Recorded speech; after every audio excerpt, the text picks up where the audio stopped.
जय श्री गणेश। नमस्कार, मैं आचार्य संजय द्विवेदी। मेरे समस्त प्रबुद्ध दर्शकों का मेरे चैनल पर हार्दिक स्वागत है। आज मैं नवग्रहों में अत्यंत शुभ प्रभाव देने वाले सौम्य ग्रह शुक्राचार्य, जो दैत्य गुरु हैं, के राशि परिवर्तन प्रभाव को लेकर आपके सम्मुख उपस्थित हूं। शुक्राचार्य 7 मार्च को अपनी राशि का परिवर्तन करेंगे तथा वर्तमान मकर राशि को छोड़कर अपने परम मित्र शनिदेव की ही मूल त्रिकोण राशि कुंभ राशि में प्रवेश करेंगे। अब क्योंकि यहाँ पर कुंभ राशि में पहले से ही शनिदेव का गोचर चल रहा है, जिसके कारण दो परम मित्रों का आपसी सहयोग बनेगा, एक परम लाभदायक योग बनेगा जो समस्त राशियों पर विशेष प्रभाव डालने वाला है, लाभान्वित करने वाला है। जब भी कोई एक योग एक अच्छे भाव में बनता है, केंद्र अथवा त्रिकोण में बने, धन लाभ भाव में बने, तो ये श्रेष्ठ प्रभाव देता है। परंतु इसके विपरीत में यदि कहीं त्रिक भाव में अथवा किसी नकारात्मक भाव में बन जाता है तो ये उतना लाभ नहीं देता, क्योंकि यहां पर शनिदेव अत्यंत प्रबल अवस्था में शश नामक राजयोग में है। जब शुक्राचार्य अपने मित्र की राशि में जाएंगे तो विशेष योग बनेगा जो एक बड़ा लाभ दे सकता है, परंतु ये अलग अलग राशियों के लिए अलग अलग भाव में बनेगा, अलग अलग स्थानों पर बनेगा, उसी के अनुसार ही परिणाम की प्राप्ति होगी।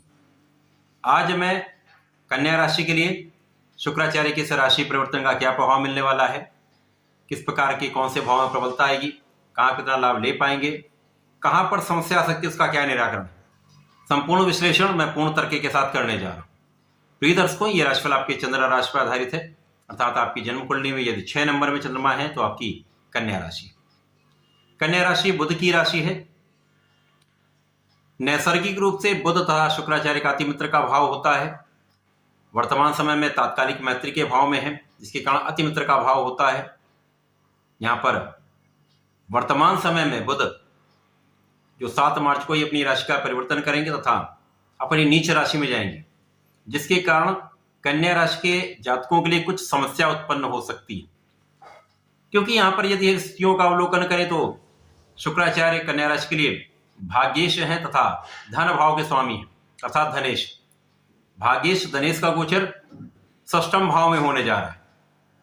षष्ठम भाव जो कि एक त्रिक भाव है, नकारात्मकता का भाव है, रोग ऋण शत्रु का भाव है। यहां पर समस्त ग्रहों का प्रभाव निर्बल हो जाता है, परंतु यहां पर शनिदेव के साथ में होंगे जो अतिमित्र के भाव में है। शनिदेव शश नामक राजयोग में है, यहां पर शुक्राचार्य मित्र के भाव में है, जहां पर शुक्राचार्य को भी षष्ठम का कार्यकत्व प्राप्त होता है। परंतु निश्चित रूप से यहां पर कुछ निर्बलता तो अवश्य ही आएगी, कुछ सावधानियां भी आपको रखनी होंगी, क्योंकि भाग्य और धन के स्वामी का जब षष्ठम भाव में गोचर होगा तो यहां पर नकारात्मकता आएगी। भाग्य का संपूर्ण साथ आपको नहीं मिल पाएगा। इसी के साथ साथ आप उतना परिश्रम नहीं कर पाएंगे जितना परिश्रम कर सकते हैं। लोगों का भी सहयोग उतना नहीं मिलेगा।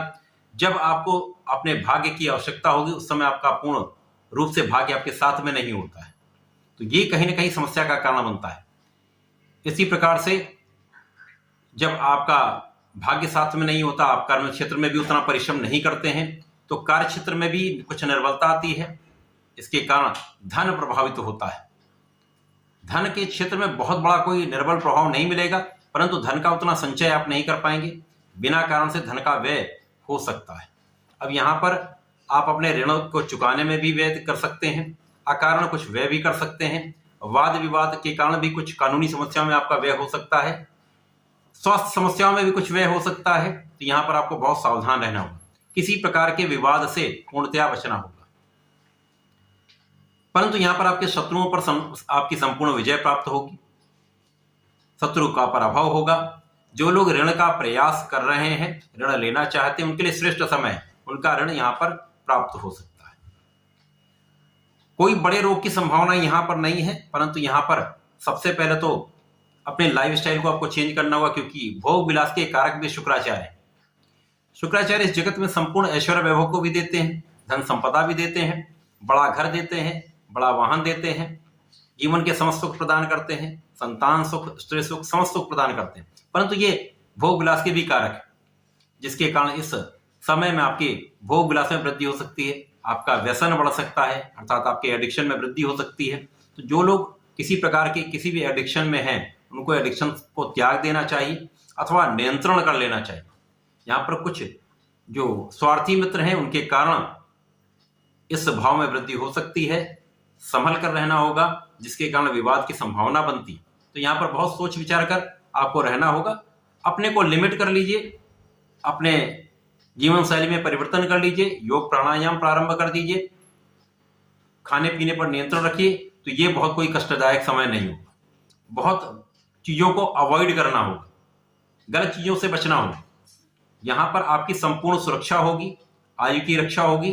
तो कहीं पर कोई बहुत बड़ा हानि का योग नहीं, परंतु सावधानी तो अत्यंत आवश्यक है। यहां पर जो लोग विदेशी व्यापार से संबंधित हैं, विदेश से संबंधित होकर व्यापार करते हैं, तो विदेश भ्रमण हो सकता है, विदेशी सेवाओं से आप लाभ ले सकते हैं। तो यहां पर इस भाव में प्रबलता आ रही, कहीं पर कोई बड़ा कष्टदायक योग नहीं है। इसी प्रकार से धन का संचय एक समस्या का कारण बन सकता है, तथा यहां पर परिवार के बीच में भी आपसी संबंधों में कुछ समस्या आ सकती है। यहां पर आपको बहुत सोच विचार कर बहुत सामंजस्य के साथ चलना हो। इस समय में कन्या राशि के जातकों को नियमित रूप से भगवान श्री गणपति महाराज के शरण में रहना चाहिए। गणपति स्तोत्रम का नित्य कम से कम एक बार पाठ अवश्य करना चाहिए। यदि पाठ नहीं कर सकते तो सुन भी लेंगे तो भी लाभ मिलेगा। इसी प्रकार से प्रत्येक बुधवार को भगवान श्री भोलेनाथ पर जलार्चन करें। जलार्चन करने के पश्चात बेलपत्र का अर्पण करें, तथा यहाँ पर हरी दूर्वा का अर्पण आपको करना चाहिए। हरी दूर्वा का अर्पण करेंगे, साथ ही साथ मंदार पुष्प का अर्पण करें, श्वेत आर्क का अर्पण करें, तो संपूर्ण रूप से आपके लिए लाभदायक योग बनेगा। आपके भोग विलास पर भी नियंत्रण होगा, अनावश्यक शत्रुओं से भी बचेंगे, संपूर्ण सुरक्षा प्राप्त हो। तो ऐसा करके इस समय का लाभ लें। धन्यवाद, नमस्कार।